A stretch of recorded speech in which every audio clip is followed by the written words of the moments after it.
All right, thank you very much. Well, that's how it works. Before you get on stage, you learn something about yourself. I almost forgot about many of the things that I was introduced with, but they are true. They are true. Friends, good morning. It's a huge pleasure to be back in Minsk. I just realized yesterday when I arrived that it was 2 years that I was here for the last time, and it's too long, and I really hope to be coming more often. It's been amazing to see how I'm a guru, I think is the English way to pronounce it, has been growing over the years with this new floor, with so many new faces. Definitely one of the more exciting places to come to. So very happy to be here. Now, it's quite difficult to follow up on a speaker like Robert, right? Someone with so much experience and with so many very specific things that he's sharing with us. People who know me know that I tend to be much more high level. People have joked that if I'm setting up a new company or a new fund, it will be called Shallow Ventures or Shallow Incorporated, because I really like to go very broad, but focusing on the big things, which are the important things in life. And this is exactly what I want to share with you today for the next 20, maybe 30 minutes. I will follow up on our MC and ask for the people in the back of the room. People in the back of the room? Can you guys be a little quieter, please? I barely hear myself here, and I'm on a microphone.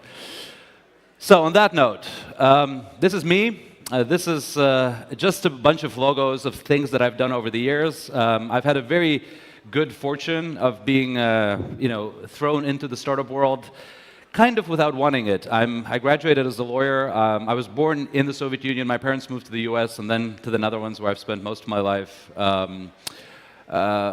Graduated as a lawyer, worked for the European government, never thought about doing startups, but as it happened, rolled into a startup together with a few university friends. We built, as was announced, probably the first large-scale online legal services company outside the US or the UK, which was very early, learned a lot of mistakes.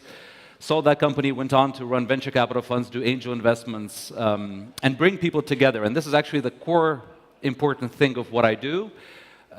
We try to help build venture communities. And we do this not for money, not for fame. And I'll talk more about this later, about how that works when you do things not for money. But we do this because we actually believe that that is the single biggest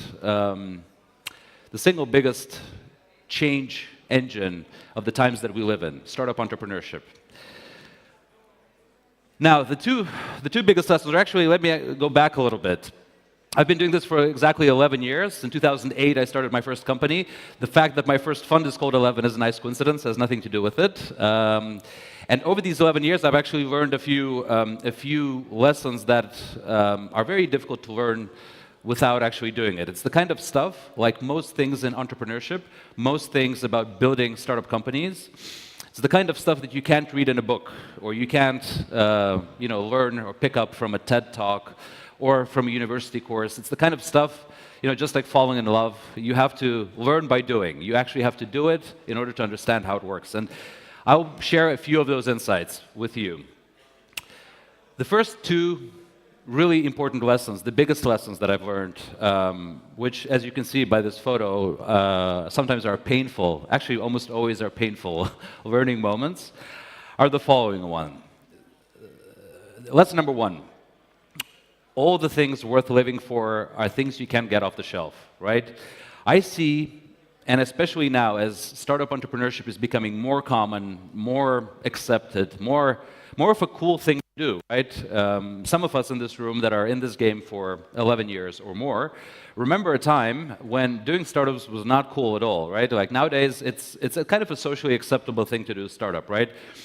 It may be difficult to explain to your parents or to your grandparents or to people from a different lifestyle or a different generation, but in a large city, anywhere in the world really, especially in Europe, especially in the United States, it's not a crazy thing to be involved in startups. It's not a strange thing to work in a place like I'm a Guru. It's not strange to be trying different things and raising money and shutting down and trying again. But some time ago, as recent as 8, 9, 10, 11 years, it was actually a very, very strange thing to do. As it's getting more popular nowadays, I see a lot of people having a very retail approach to startup entrepreneurship, right? You see a lot of people basically going to startup programs just like the way you would go to, to a job in a corporation, right?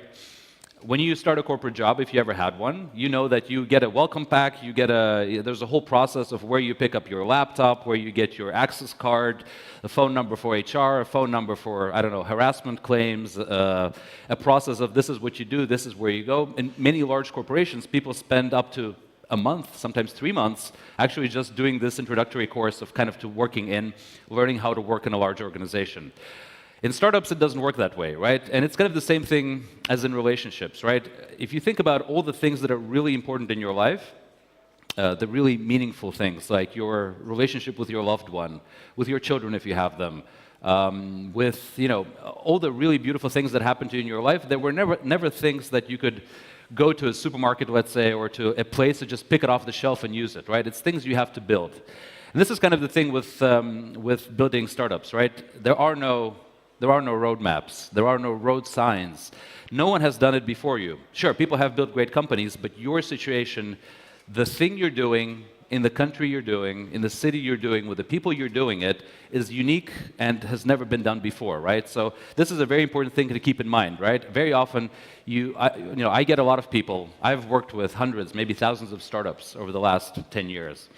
And I get very often people, coming to me asking me for answers, but would this be better or would that be better? Now, sometimes there are obvious things that I can help with, but most of the time, with most things, whether you should take money from that investor or try to buy something from, this vendor or try to hire someone or not, I don't know. No one knows, right? And this is a mindset that you have to get into, right? People don't know what the answers are to your problems. And once you're used to that, think again of anything successful you've done in your life, like a great friendship, a great relationship. You don't have to ask anyone any questions about how to do those things, right? You just do them because you know exactly what works and what doesn't. This is a thing to keep in mind. The second thing, again, very high level, because that's how I like to do things. The second thing is luck, right? Fundamentally, and this is a somewhat unpleasant thing to realize. Fundamentally, whether or not things really work out or not depends on factors that you can't control, right? Just like in this house, on this photograph, someone went to bed at night in this room, someone went to bed in the room that used to be here, right? And that person is no longer around to talk about it. We will get back to this later at the end of my talk. There are ways you can play your luck, but fundamentally, keep this in mind. I see a lot of entrepreneurs fretting over maybe wrong choices that they made, or maybe, things they could have done differently. At the end of the day, it's luck, right? And you have to do everything in your power, we'll get back to that, to maximize your chances, but things sometimes work and sometimes don't work, and we have to adapt, right? This is the power of the human spirit. This is what Darwinism is all about, right? The theory that keeps us going. We have to constantly improve our chances, but we don't control what happens. Now, to get a little more specific, those are actually the only two things I wanted to tell you, but to give you a few more examples of things that I've learned very specifically. This is a very profound thing, and I know that a lot of people struggle with this. I have a lot of conversations with many entrepreneurs all over the world where we work about these things. Friendship and business, right? I have not really seen an example ever in my life of people starting a business or a startup with friends and really staying close friends. Definitely in my own case, this was not the case. I started my first company with a few very close friends from university, and by the time we sold the company, with some people we weren't even talking, but with most people we weren't really friends. And only now, 8 years later, we're slowly rebuilding those relationships, but they'll never be the same again, right? Anytime, friends, when money, important decisions, especially when money comes into play, especially if it's a lot of money, or much more money than you were used to before that, because a lot is relative.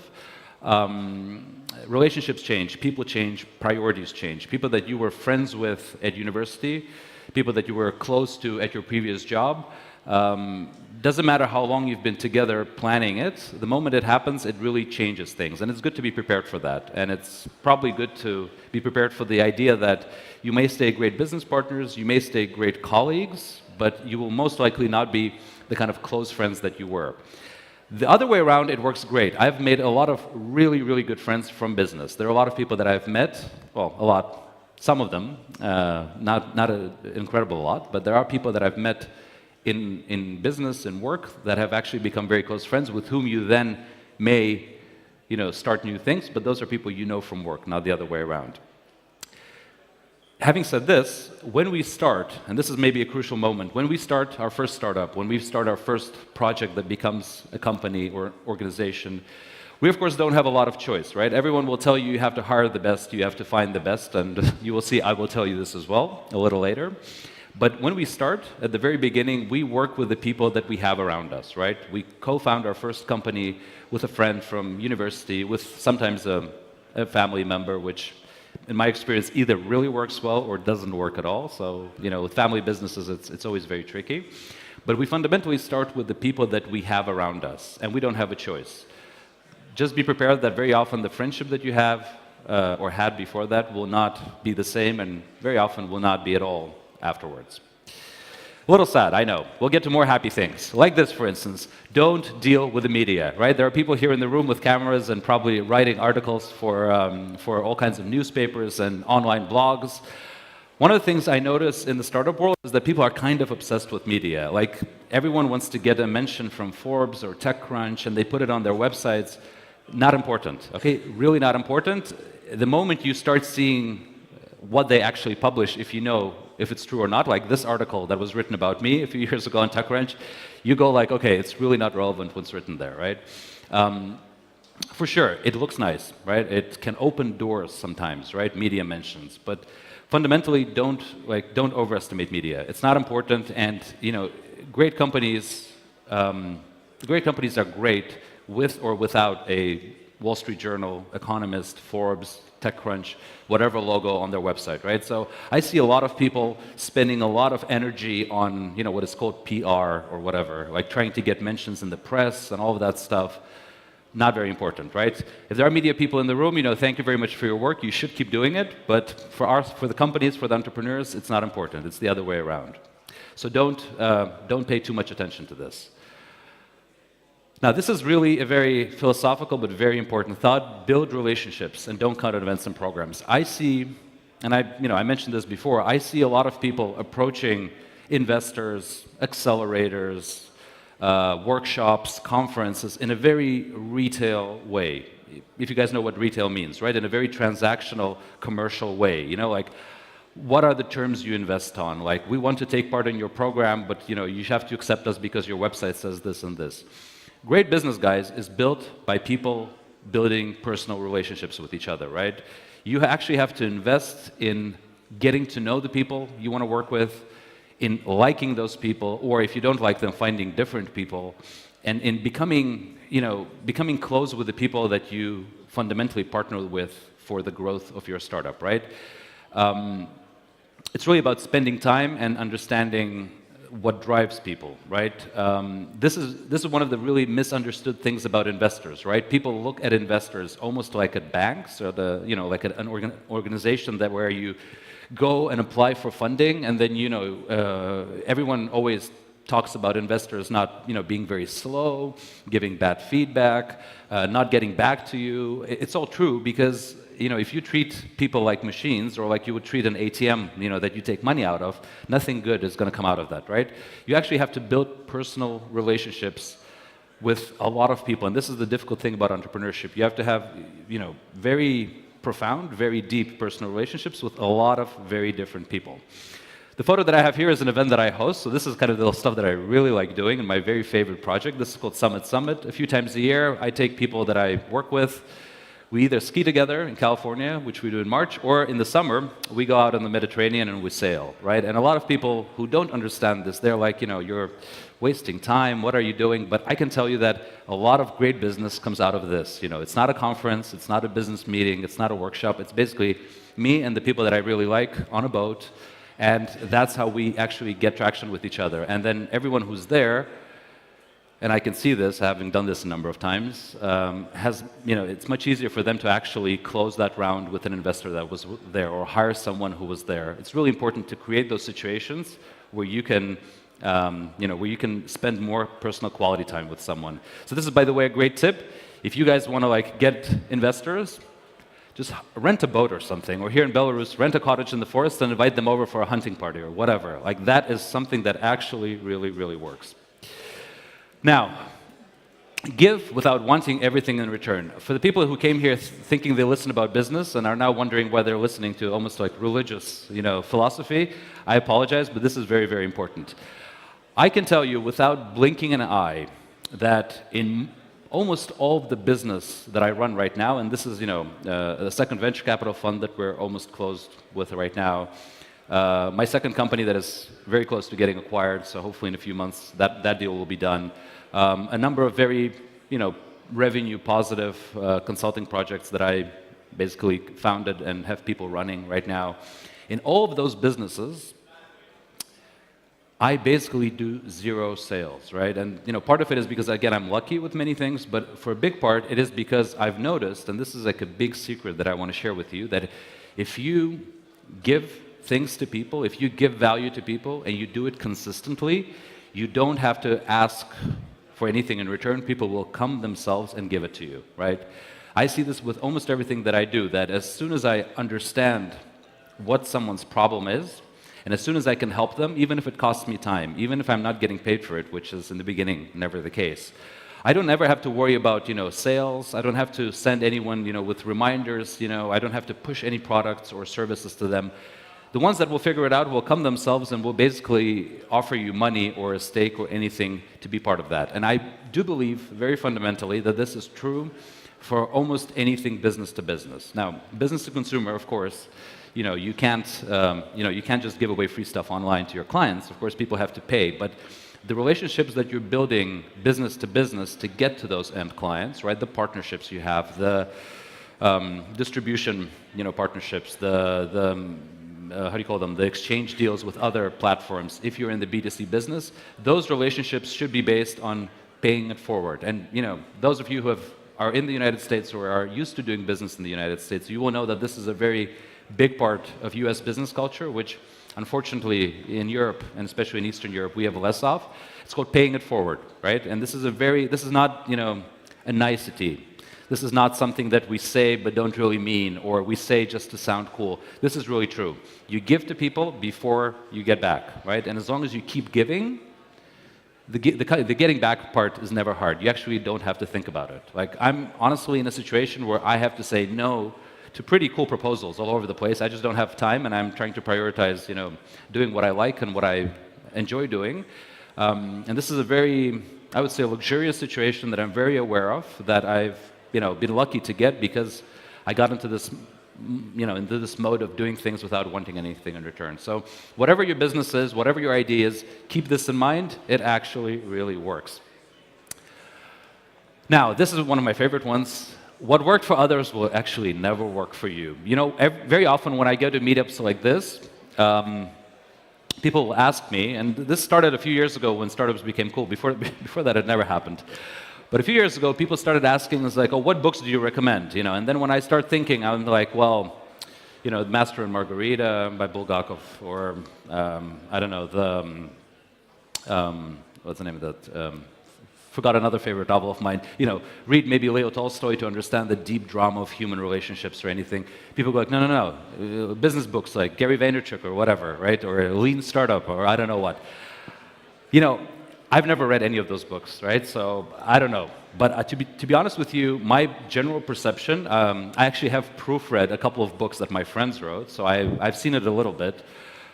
Stories of other people, especially those very, very specific success stories of this is what we did and this is how we did it, they're cool. They're obviously true, but they have nothing to do with, with what you're trying to do. Part of it is because, actually all of it is that situations are completely non-replicable, right? Things happen in different countries in different ways. In every generation, in every decade, there are completely different dynamics at play. Again, luck plays a huge role. So while it is good to understand how some people got there, don't ever expect something to work for you. I've been in situations, where people have pitched to me to invest, millions. or to lead around, with millions of euros or dollars or whatever, based on some, some of the key arguments in their pitch would be like, yes, but I don't know, Elon Musk did this and this, and we're going to do the same thing. I was like, yeah, well, that's, you're not Elon Musk, and I don't know if I would invest in him, to be honest, right? He loses a lot of money, So keep this in mind, right? Like all these stories, all these famous books about all these famous people, like all of that is really, it's a bit like media. It's the same thing what I told you guys about media. It's a lot of like, it's really nice for the people who write them or who are written about, but don't spend time, money on buying those books or stuff like that. It's just not really relevant, most of it, and it basically clouds your attention away from what should really be done. Now, this is another very important thing. Go to where the action is. Sounds very simple. I see a lot of people not doing it. But honestly, guys, if you want to, if you want to fundraise from 500 startups sitting here, go and visit their events in the United States. They also have a lot of stuff in other European cities, right? A demo day. Go visit a meetup of theirs. This is very important. Like, go to where the action is, right? And I understand very well that not everyone in Belarus, can easily go and travel anywhere they want. But if you want to, get things done, you have to go to where your clients are and where your investors are. And I mean, flying is a big part of that, right? So really go to where the action is. I know an increasing amount of people, and I maybe myself one of them as well, who are kind of not really like based anywhere anymore, right? So you have an office, like in my case, for instance, I have an apartment in Sofia, Bulgaria. I have a place in San Francisco. I have an office in London, and I have, my parents live in Holland, for instance, and a few other places where I can, come in at any time of the day without asking. And I kind of live my life, in between those places. It's very hard to pin down where I live. I mean, formally it's Bulgaria because I have like this ID card that Bulgaria gave me that says that I live there, but otherwise it doesn't really matter, right? And I see a lot of people doing this nowadays, and this really, really works. Like if obviously, if you have kids and stuff, it's much harder, but you fundamentally have to be where the action is, right? And it's much easier now than it has ever been. Now, this is something that I can talk about for hours, but I'll just mention it very briefly. Outsource everything to the best people you can find. This is actually something that is a very famous piece of business advice. I see a lot of startups who think this is either very hard or it's something you can do once you have a lot of money, but it's not true, right? As an entrepreneur, you have to get in the mode of basically constantly being aware of who does what you need to have done better than you, and trying to get those people. I can give you endless examples of investment rounds, basically investment rounds run by entrepreneurs who basically go around finding the best people working at competitors and then promising those people to pay them more or give them better conditions if they can close a round and hire them, right? So basically you go to an expert, a salesperson, let's say, you tell them like, this is what I do, would you work for me? That person will say, well, this is how much it's going to cost you. You say, I don't have that kind of money, but I will find it. And then you actually go to investors with the names of those people. All of that has to be obviously agreed on and organized correctly without lying to anyone. And then raising money to hire those people, right? This is a very key thought. Like in anything you do, guys, find the people around you that are really, really good at what you need to have done. It can be design, it can be technology, engineering, it can be sales, marketing, fundraising, and get those people on board, right? In the beginning, without paying, give them a test, a problem to solve to see how they would do it. If you don't have any money at all, promise them equity or something, or promise to pay them later. If you don't have money at all, find someone who can raise money, okay?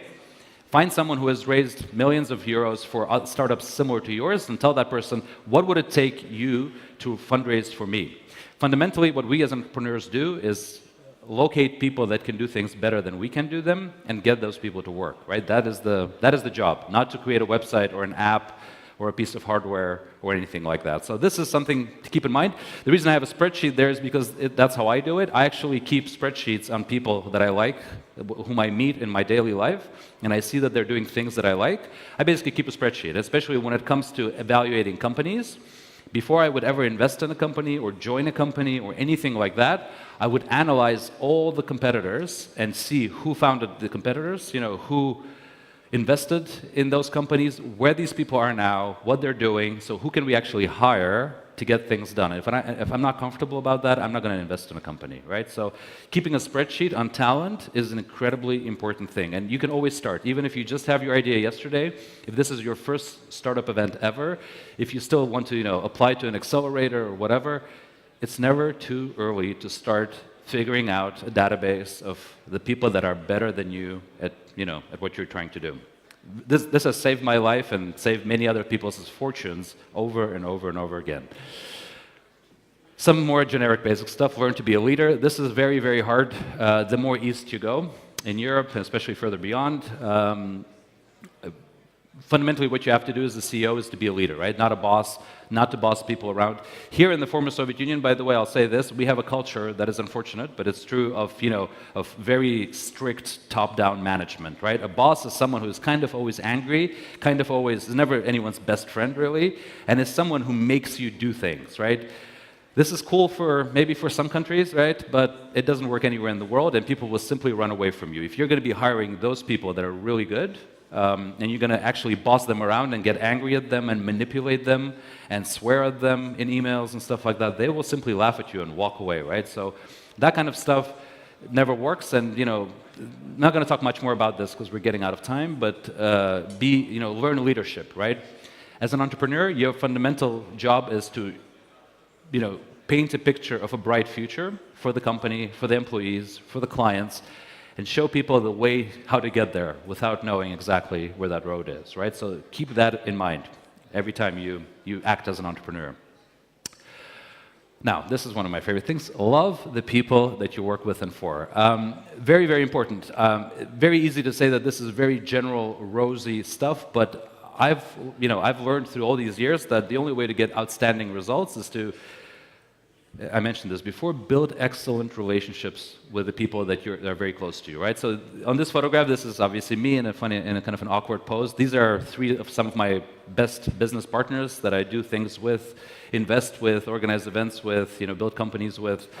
And I've learned, the hard way over the last 11 years that the only way to actually achieve great results is to become very, very close with the people you want to work with. And consequently, if you see people that you don't want to be close with, then don't work with them, right? With these people I have, and these and several others, I have a relationship that basically allows any one of us to call in the middle of the night. And it's not about work, it's usually about private stuff. It's about breakups, about where to move to, where to buy a house or something. Since you're an entrepreneur, you're not going to have much of a life anyway, so better have the life that you have with the people that actually understand what you're doing and how you're doing it, right? So being extremely close, empathetical, full of empathy with the people that you work with is extremely important. This is your founding team. These are your investors. These are the entrepreneurs that run other companies that you partner with, et cetera, et cetera, et cetera. Your key staff, once your company gets bigger, your department heads or whatever you have, see something O's. This is very, very important. Basically generate a relationship of love and understanding with the people around you. Without it, it's all going to become basically a horrible, nasty thing, right? Without it, everyone can just go and get a job. Like, why are we doing it? Now, to kind of round up, you remember I talked about luck in the very beginning? The thing with luck is, guys, that in many ways, we can't prevent things from happening, right? One of the not so nice metaphors of luck is traffic accidents, right? Every time you hear about a bad traffic accident, most of the time there's another car involved whose driver was doing everything right and still got hit by someone. It's very difficult to prevent that, but what we should do at all times is to try to improve our chances, right? And all these things that I've been telling you about is basically exactly that. Go to where you have to be to meet the people you want to do business with. Feel very strongly about what you do and why you do it. Always be on the lookout for the best people. Try and try again. Those are the ways that we can improve our luck, right? This is all very general thoughts, but I can leave you with some very specific ideas. Ooh, this is the coloring is very different than on my slide, so you can't read it. But this is a quote from a very famous person that I hope all of you know who this is. If you don't, go and visit a museum. Don't be here. Go visit an art gallery. Follow an art history class. This is Pablo Picasso, and he very famously said, you can't really read it. Inspiration can come, but it has to find you working, right? And this is a very key thought for business success guides. You know, if you look at a great artist like Picasso, you know, everyone can have moments of inspiration or moments. Famous artists all have months, sometimes years, that they have a writer's block or they can't perform.